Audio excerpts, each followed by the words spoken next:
조지아 산골에서 포도 따던 여자가 지금은 서울 한복판 무역회사 팀장입니다.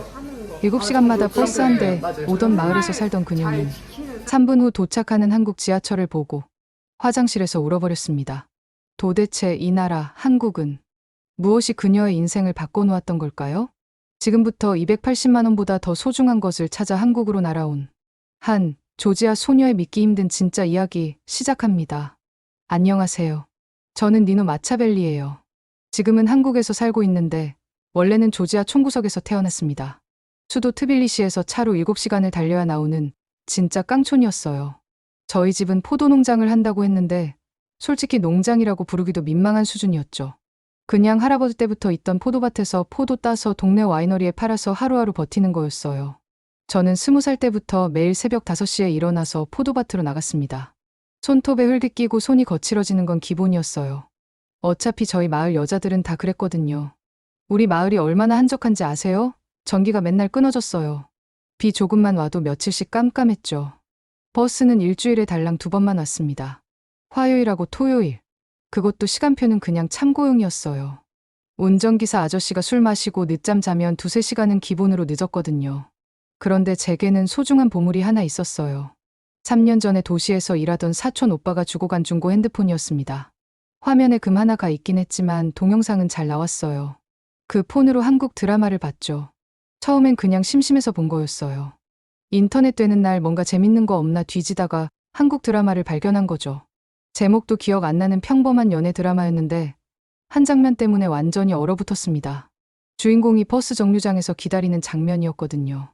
그런데 이 친구가 시간표를 보고 있더라고요. 그리고 진짜로 그 시간에 버스가 딱 나타났어요. 저는 뭐지? 하면서 화면을 다시 봤습니다. 설마 우연에 일치겠지 했는데 계속 보니까 모든 버스가 시간표대로 움직이더라고요. 아, 진짜 충격이었어요. 버스가 정해진 시간에 온다고요? 그런 게 정말 가능해요? 저는 그날 밤 한숨도 못 잤습니다. 머릿속에서 그 장면이 계속 돌아다녔거든요. 그때부터 한국 드라마에 완전히 빠져버렸어요. 전기 들어오는 날이면 밤새 드라마만 봤습니다.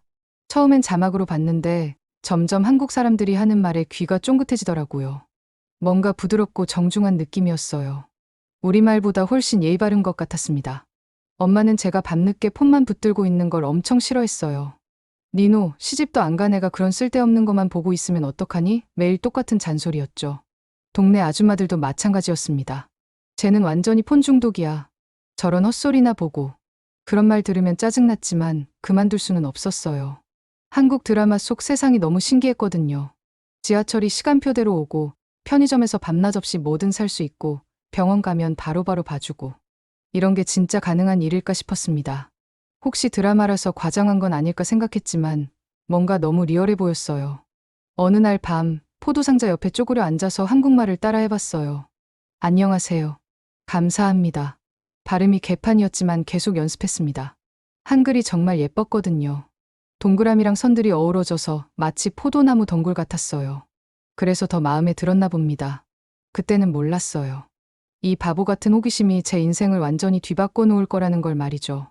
그 다음부터 제가 완전히 미쳐버렸어요. 한국어 공부에 완전히 꽂혔습니다. 낮에는 포도밭에서 일하고 밤에는 마당 한 구석에 앉아서 한국어를 독학했어요. 노트 한 권을 구해다가 한글을 따라 쓰기 시작했죠. 처음엔 정말 개판이었어요.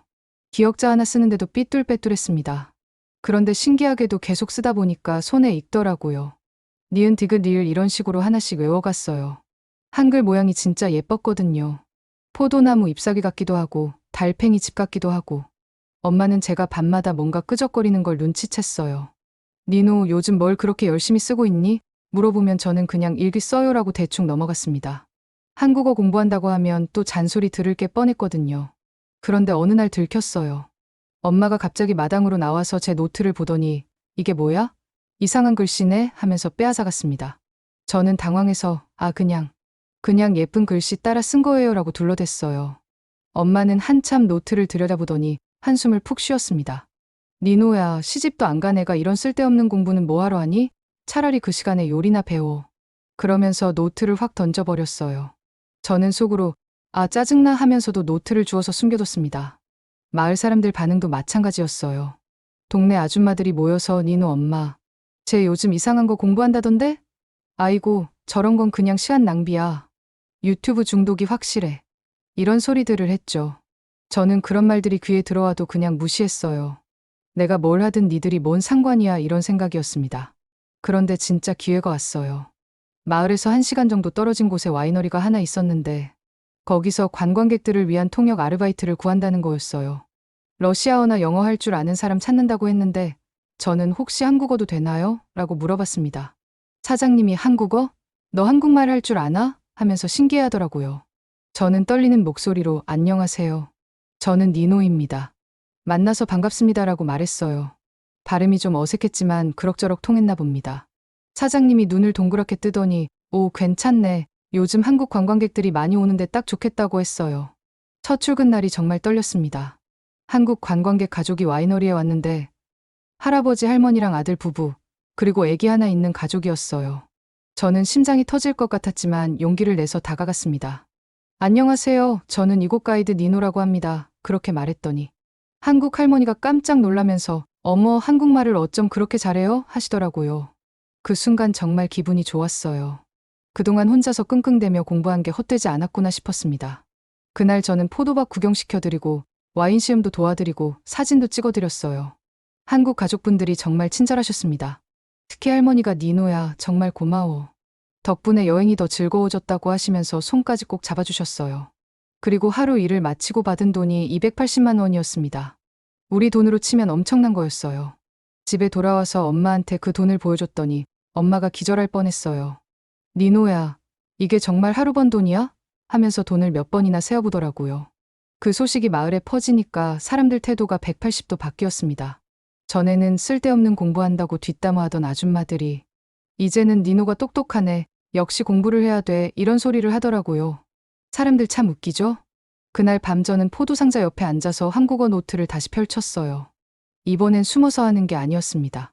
당당하게 마당 한가운데서 큰 소리로 한국어를 연습했어요. 안녕하세요. 감사합니다. 또 만나요. 그때 느꼈어요. 아, 이게 진짜 시작이구나. 와이너리에서 6개월 정도 일하면서 저는 정말 많은 한국 관광객들을 만났어요. 그런데 만날 때마다 느끼는 게 있었습니다. 이 사람들이 사는 나라가 정말 궁금하다는 거였어요. 드라마에서 본 게 진짜인지 직접 가서 확인해보고 싶었습니다. 그래서 결심했어요. 한국에 가보자. 엄마한테 말했더니 처음엔 완전히 반대했습니다. 니노야, 미쳤니? 그 먼 나라까지 혼자 어떻게 가려고? 하지만 저는 이미 마음을 정했거든요. 와이너리에서 번 돈으로 비행기표를 끊었어요. 비행기 타는 것도 처음이었는데 진짜 무서웠습니다. 하늘 위에서 구름 사이로 떨어질까봐 내내 손을 꽉 쥐고 있었어요. 그런데 인천공항에 도착했을 때 정말 깜짝 놀랐습니다. 공항이 이렇게 클 수가 있나요? 첫 번째 충격은 자동문이었어요. 문 앞에 서니까 저절로 열리더라고요. 저는 깜짝 놀라서 뒤로 물러났습니다. 그러니까 문이 다시 닫히고 다시 앞으로 가니까 또 열리고 몇 번 반복하다가 뒤에서 누가 웃는 소리가 들렸어요. 공항 직원분이 다가와서 괜찮으세요? 라고 물어보더라고요. 저는 부끄러워서 얼굴이 빨개졌습니다. 그런데 더 창피한 건 신발을 벗으려고 했다는 거예요. 우리 집에서는 집에 들어가기 전에 신발을 벗는 게 당연했거든요. 그런데 여기서는 그런 게 아니더라고요. 공항에서 나와서 지하철을 탔는데 또 한 번 충격이었어요. 시간표가 정말 정확했습니다. 3분 후에 온다고 하면 진짜 3분 후에 딱 왔어요. 그리고 지하철 안이 너무 깨끗했습니다. 바닥에 휴지 하나 안 떨어져 있고 의자도 찢어진 데가 없고 와, 이게 진짜구나 하면서 계속 두리번거렸어요. 제가 머물 곳은 고시원이었어요. 한국 온다고 하니까 와이너리 사장님이 추천해준 곳이었습니다. 방이 진짜 작더라고요. 침대 하나 놓으면 끝인 크기였어요. 그런데 신기한 게 화장실에서 냄새가 안 났습니다. 우리 집 화장실은 항상 좀 그랬거든요. 첫날 밤에 편의점에 갔는데 또 충격이었어요. 24시간 열어둔다고 하더라고요. 그것도 무인으로요. 계산대에 사람이 있긴 했는데 말도 안 하고 그냥 바코드만 찍어주더라고요. 저는 감사합니다라고 인사했는데 그분은 그냥 고개만 살짝 끄덕였어요. 처음엔 불친절하다고 생각했는데 나중에 알고 보니 그게 여기 스타일이더라고요. 라면 하나 사서 고시원에서 끓여 먹었는데 맛이 정말 좋았어요. 그런데 먹으면서 갑자기 울컥했습니다. 왜 그랬는지 모르겠어요. 그냥 모든 게 신기하고 깨끗하고 정확해서 울고 싶었어요. 가장 충격적이었던 건 사람들이었습니다. 지하철에서도 길에서도 편의점에서도 다들 조용했어요. 큰 소리로 떠들거나 웃는 사람이 별로 없더라고요. 무표정하게 각자 할 일만 하고 있었습니다. 처음엔 무서웠어요. 이 사람들 화난 건가? 이런 생각이 들었거든요. 그런데 며칠 지나니까 이해가 됐습니다. 여기는 말 안 해도 모든 게 돌아가는 나라였어요. 버스 기사가 안내 방송 안 해도 사람들이 알아서 내리고, 지하철 역무원이 소리 안 질러도 사람들이 줄 서고, 시계만 보면 모든 게 예측 가능했습니다. 우리 마을에서는 냄비 하나 사려면 시장까지 2시간 걸어가야 했어요. 그런데 여기서는 무인 자판기에서 라면이 나와요. 진짜 신세계였습니다. 첫 주가 지나고 엄마한테 전화했어요. 엄마, 여기 정말 신기해요. 모든 게 드라마에서 본 것보다 더 깨끗하고 정확해요. 엄마는 니노야 괜찮니? 혼자서 힘들지 않니? 하고. 걱정했지만 저는 이미 이 나라에 푹 빠져 있었어요. 여기서는 제가 진짜 사람이 된 기분이었거든요. 한국에 온 지 3개월 정도 지났을 때였어요. 아르바이트도 구했고 고시원 생활에도 적응했습니다. 카페에서 설거지하고 청소하는 일이었는데 하루 6시간씩 일해서 한 달에 120만 원 정도 벌었어요. 조지아에서 와이너리 가이드로 280만 원 받았을 때보다는 적었지만 이건 달랐습니다. 그 280만 원은 관광 시즌 한 달뿐이었거든요. 시즌 끝나면 다시 포도밭으로 돌아가서 하루 종일 일해도 한 달에 30만 원도 못 벌었어요. 그런데 여기서는 매달 같은 날 정확히 120만 원이 들어왔습니다. 이런 게 진짜 처음이었어요. 그런데 점점 집이 그리워졌어요. 특히 엄마가 보고 싶었습니다. 매일 전화는 했지만 목소리만 들으니까 뭔가 아쉬웠거든요. 그래서 화상통화를 해보자고 했어요. 엄마는 스마트폰 사용법을 잘 몰라서 동네 청년한테 도움을 받았대요. 화면이 연결됐을 때 엄마 얼굴을 보는 순간 저는 울컥했습니다. 엄마가 많이 늙어 보였거든요. 겨우 3개월 사이인데 이렇게 달라 보일 수가 있나 싶었어요. 엄마 안녕하세요. 저는 반가워서 소리쳤는데 엄마는 화면을 뚫어져라 쳐다보더라고요. 니노야, 너 진짜 니노 맞니? 하면서 눈을 비비고 있었어요. 배경으로 우리 집 부엌이 보였는데 여전히 난로에 불 넣고 있더라고요. 엄마, 제가 사는 곳 보여드릴게요. 저는 핸드폰을 들고 고시원 안을 돌아다니면서 보여줬어요. 작은 책상, 깨끗한 침대, 창문 밖으로 보이는 빌딩들. 엄마는 계속 어머 어머 하면서 놀라고 있었습니다. 그런데 제가 화장실을 보여주려고 문을 열었을 때 엄마가 깜짝 놀라더라고요. 니노야, 저게 화장실이야? 왜 이렇게 깨끗해? 저는 웃으면서 엄마 여기는 모든 화장실이 다 이래요. 냄새도 안 나고 물도 잘 나와요 라고 했어요. 그 다음에 편의점에 가서 영상통화를 이어갔습니다. 밤 11시였는데도 불이 환하게 켜져 있고 사람들이 드나들고 있었어요. 엄마 여기는 밤에도 문 열어둬요. 24시간 내내요. 엄마는 믿을 수 없다는 표정이었어요. 편의점에서 삼각김밥을 하나 사서 먹어보였어요. 이것도 밥이에요. 포장되어 있는데 맛있어요. 엄마는 포장된 밥을 사서 먹는다고? 하면서 신기해했습니다. 그러면서 계속 니노야, 돈은 괜찮니? 그런 것들이 비쌀 텐데 걱정하더라고요. 지하철역으로 가서 지하철도 보여줬어요. 엄마, 이게 지하철이에요. 땅 밑으로 다니는 기차예요. 시간표를 보여주면서 3분 후에 온대요. 정말 3분 후에 와요. 그랬더니 엄마가 설마 진짜 3분 후에 와? 라고 의심하더라고요. 진짜로 3분 후에 지하철이 들어왔을 때 엄마는 완전히 말을 잃었어요. 그냥 화면만 뚫어져라 보고 있었습니다. 지하철 안도 보여줬어요. 깨끗한 의자, 조용한 사람들, 정확한 안내방송. 그때 저는 엄마한테 이런 말을 했어요. 엄마, 이건 꿈이 아니에요. 전 여기서 진짜 사람이 됐어요. 매일 정해진 시간에 일어나고, 정해진 시간에 출근하고, 정해진 시간에 버스가 와요. 모든 게 예측 가능해요. 엄마는 한참 동안 말이 없더니 이렇게 말했어요. 니노야, 그 말투 좀 봐. 너 지금 진짜 행복해 보여서 무섭다. 그러면서 눈물을 흘리기 시작했어요. 우리 니노가 이렇게 당당해 보이는 건 처음이야. 저도 울컥했습니다. 엄마, 제가 여기서 뭘 하는지 아세요? 카페에서 일하는데 점장님이 저한테 수고했어요라고 해요. 손님들도 고맙습니다라고 인사해주고요. 저는 목이 메였어요. 조지아에서는 돈을 더 많이 줬어도 야, 너 이리 와 소리 듣는 게 당연했는데 여기서는 제가 진짜 사람 취급받는 기분이에요. 엄마는 계속 고개를 끄덕이면서 울고 있었어요. 엄마도 여기 와보세요. 정말 다른 세상이에요. 제가 그렇게 말하니까 엄마가 웃으면서 내가 그런 곳에 가서 뭘 하겠니? 했어요. 하지만 엄마 눈에서는 뭔가 다른 빛이 보였습니다. 그날 화상통화를 끊고 나서 저는 결심했어요. 엄마를 꼭 한국으로 데려오겠다고. 엄마도 이런 세상이 있다는 걸 직접 느껴봐야 한다고 생각했습니다. 그때부터 진짜 계획을 세우기 시작했어요. 그 화상통화 이후로 저는 미친 듯이 일했어요. 카페 알바 외에도 주말에는 청소 일도 하고 야간에는 편의점 알바도 했습니다. 하루에 12시간씩 일하는 날도 있었어요. 목표가 생겼거든요. 엄마와 남동생을 한국으로 데려오는 것. 6개월 동안 정말 악착같이 모았어요. 생활비 빼고는 한 푼도 안 썼습니다. 라면만 먹고 옷도 안 사고 놀러도 안 갔어요. 그렇게 모은 돈으로 엄마와 동생 비행기표를 끊었습니다. 엄마한테 전화했을 때 반응이 정말 웃겼어요. 니노야, 미쳤니? 내가 그 먼 나라까지 어떻게 가? 하면서 완전히 거부했거든요. 그런데 제가 엄마, 표 이미 끊었어요. 안 오시면 돈 날려요라고 하니까 어쩔 수 없이 오겠다고 하더라고요. 인천공항에서 엄마와 동생을 기다리는 동안 정말 떨렸어요. 과연 잘 올 수 있을까 걱정됐거든요. 그런데 도착 게이트에서 엄마가 나오는 걸 봤을 때 저는 펑펑 울었습니다. 엄마도 저를 보자마자 울더라고요. 니노야, 진짜 니노야? 엄마가 저를 꽉 안으면서 계속 물어봤어요. 제가 많이 달라 보였나 봅니다. 살도 찌고 얼굴도 환해졌거든요. 동생은 계속 두리번거리면서 누나 여기 진짜 크다.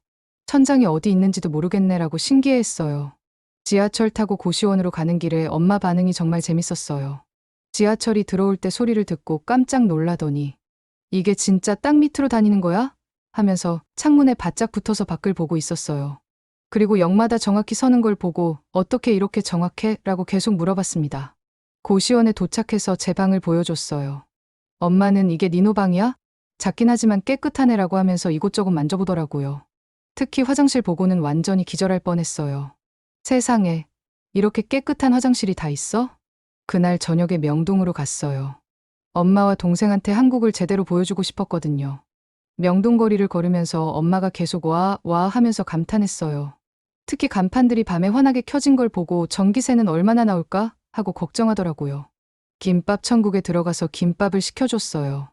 엄마는 처음에 이게 밥이야? 라고 의심스러워했는데 한 입 먹어보더니 맛있네 라고 놀라더라고요. 그리고 가격표를 보고 또 놀랐어요. 이렇게 싸게 밥을 팔아도 되는 거야?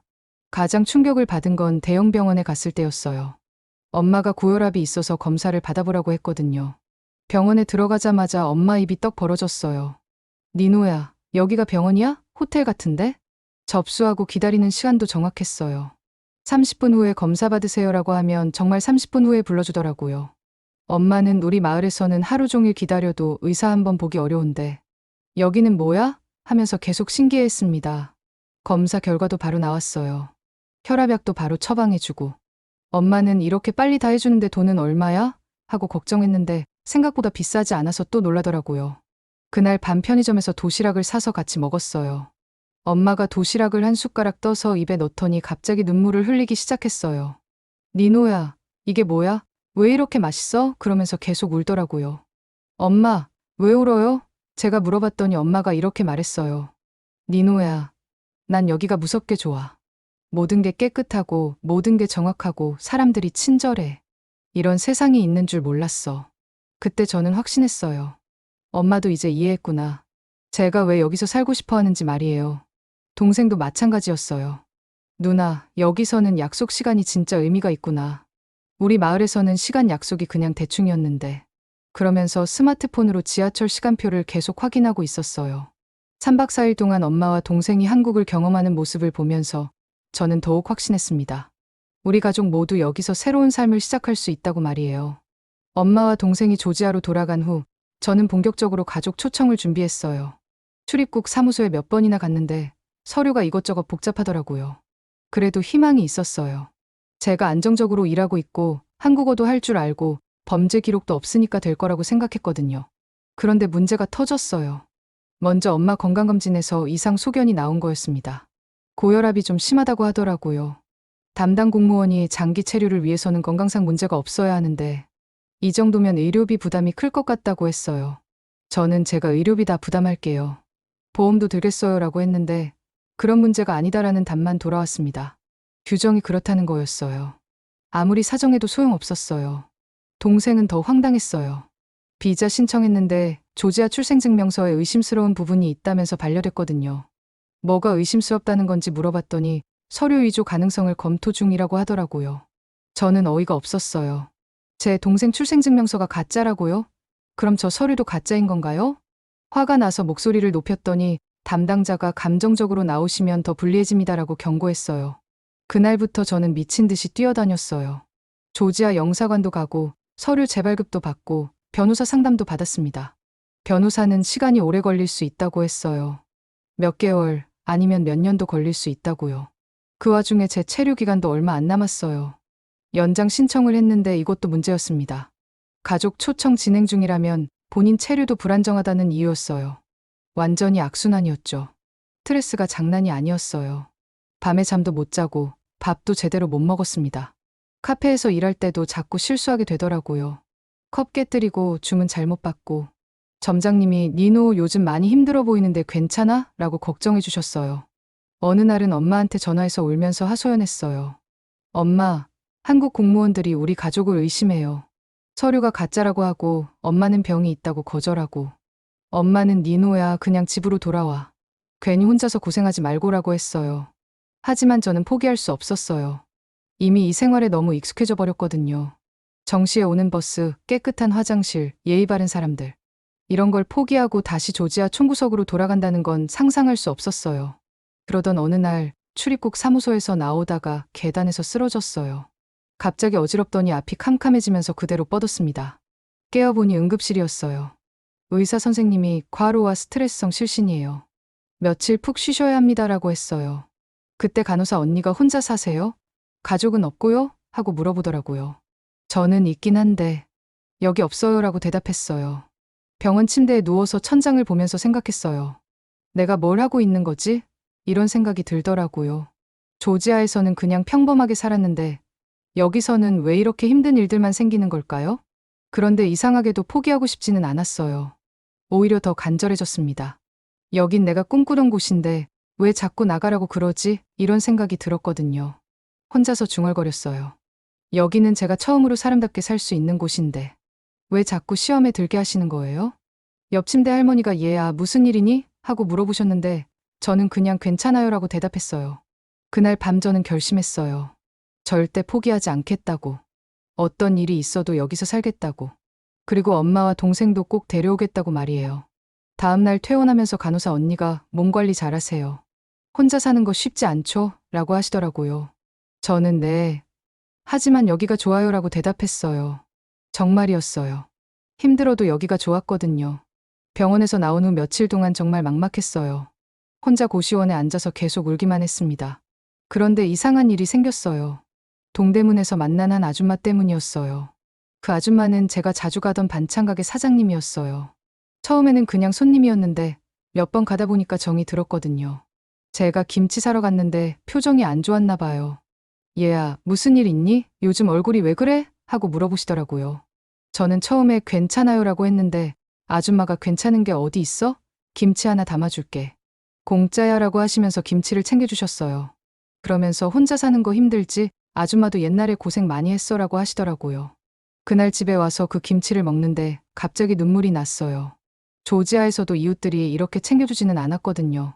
다음에 가서 돈을 드리려고 했더니 아줌마가 그런 거 됐고 너 혹시 교회 다니니? 하고 물어보시더라고요. 저는 아니요, 안 다녀요 라고 했더니 한번 와봐. 외국인들 많이 다니는 교회가 있어. 거기 가면 좋은 사람들 많아라고 하시면서 교회 주소를 적어주셨어요. 처음엔 안 갈 생각이었어요. 종교 같은 건 별로 관심 없었거든요. 그런데 너무 외로워서 그냥 한번 가봤어요. 일요일 오후에 찾아간 그 교회는 생각보다 작았는데 정말 외국인들이 많더라고요. 목사님이 영어로 설교하시는데 한국어 통역도 해주었어요. 그런데 설교 내용보다는 사람들이 저한테 관심을 보여주는 게 좋았습니다. 어디서 왔어요? 한국 생활 어때요? 이런 식으로 말 걸어주는 거예요. 예배 끝나고 같이 밥 먹자고 하더라고요. 베트남에서 온 언니, 필리핀에서 온 오빠, 우즈베키스탄에서 온 아줌마까지 다들 비슷한 상황이었어요.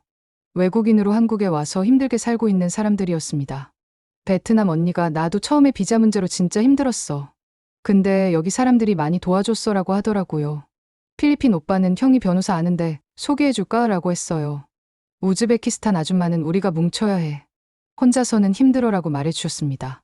그날부터 저는 그 교회에 매주 나갔어요. 종교적인 이유보다는 사람들 때문이었어요. 다들 저와 비슷한 처지라서 이해해주는 게 많았거든요.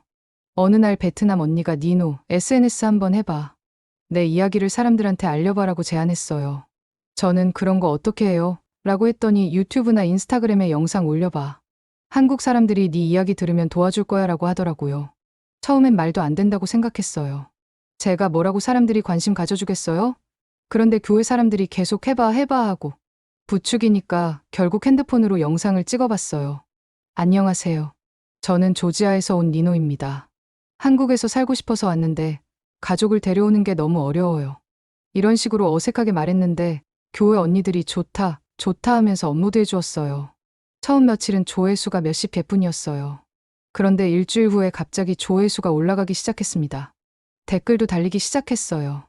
힘내세요. 응원할게요. 한국이 니노한테 더 따뜻한 나라가 되었으면 좋겠어요. 이런 댓글들이요. 그러다가 어느 날 진짜 기적이 일어났어요. 한 방송국에서 연락이 온 거예요.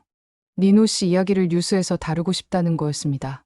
저는 저 같은 사람 이야기가 뉴스에 나와도 돼요? 라고 물어봤더니 많은 사람들이 관심 가져주시고 있어요 라고 하더라고요. 뉴스 인터뷰할 때 정말 떨렸어요. 기자분이 니노 씨는 왜 한국에서 살고 싶으세요? 라고 물어보시더라고요. 저는 여기서는 제가 사람 대접받는 기분이에요. 조지아에서는 느낄 수 없었던 거예요 라고 대답했어요. 그 뉴스가 나간 후 정말 놀라운 일이 벌어졌습니다. 출입국 사무소에서 연락이 온 거예요. 니노 씨 케이스를 다시 검토해보겠다는 거였어요. 그리고 변호사분들도 무료로 도와주겠다고 연락이 왔고요. 가장 놀라운 건 병원에서 연락이 온 거였어요.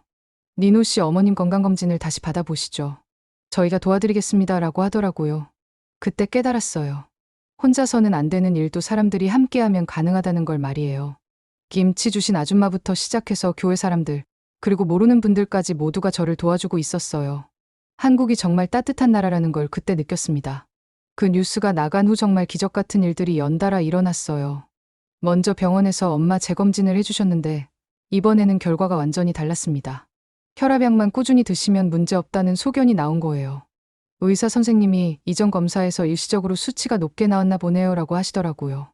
동생 서류 문제도 해결됐어요. 조지아 영사관에서 공식 확인서를 발급해주면서 서류에 전혀 문제 없다고 증명해준 거예요. 담당 공무원이 죄송합니다. 저희가 너무 까다롭게 본 것 같네요 라고 사과까지 하더라고요. 가장 놀라운 건 제 체류 문제였어요. 출입국 사무소에서 니노 씨 같은 분이야말로 한국에 필요한 인재라면서 장기 체류 비자를 주겠다고 했어요. 그것도 취업 비자로요. 한 무역회사에서 유럽 담당 직원을 찾고 있었는데 딱 좋다면서 정규직으로 채용해주겠다고 연락이 왔거든요. 엄마한테 전화로 소식을 알려드렸을 때 엄마 반응이 정말 웃겼어요. 니노야 진짜야? 꿈 아니야? 하면서 계속 물어보시더라고요.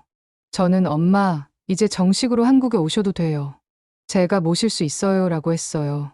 3개월 후 엄마와 동생이 정식으로 한국에 왔어요. 이번에는 관광이 아니라 정말 이주였습니다. 인천공항에서 다시 만났을 때 엄마가 니노야, 이제 정말 여기가 우리 집이구나 라고 하시면서 우셨어요. 엄마는 한국 생활에 빨리 적응하셨어요. 처음에는 언어 때문에 힘들어 하셨는데 동네 커뮤니티 센터에서 한국어 수업을 들으시더라고요. 그리고 거기서 김치 담그는 법을 배우셨는데 조지아식으로 조금 변형해서 만드시니까 다른 할머니들이 이거 맛있네라고 좋아하시더라고요. 몇 달 후에는 엄마가 그 커뮤니티 센터에서 조지아 요리 클래스를 열게 됐어요. 한국 할머니들한테 조지아 전통 요리를 가르쳐 드리는 거였죠. 엄마가 내가 한국에서 선생님이 될 줄 누가 알았겠니? 라고 하시면서 정말 행복해 하셨어요.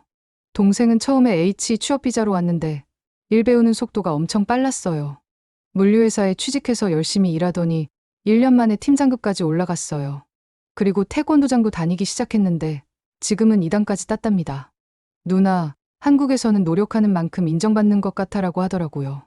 저는 무역회사에서 유럽 담당 팀장이 됐어요. 조지아어와 러시아어를 할 줄 아니까 동유럽 거래처들과 소통하는 일을 맡고 있어요. 월급도 처음 카페 알바할 때보다 5배는 더 받게 됐습니다. 뭔가 꿈만 같아요.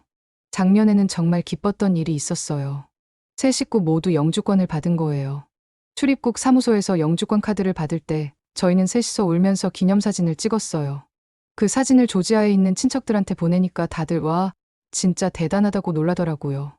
요즘 저희 가족은 한강변에서 피크닉하는 게 취미가 됐어요. 지난주에도 갔는데 엄마가 김밥을 싸오시고 제가 치킨을 사고 동생이 음료수를 준비해서 함께 먹었어요. 한강을 바라보면서 엄마가 이런 말씀을 하시더라고요. 니노야, 여긴 정말 우리가 다시 태어난 땅이야. 조지아에서는 꿈도 못 꿨던 일들이 여기서는 다 이루어지네. 동생도 맞아, 누나. 여기서는 열심히 하면 정말 기회가 와라고 맞장구 쳤어요. 저는 가끔 생각해요.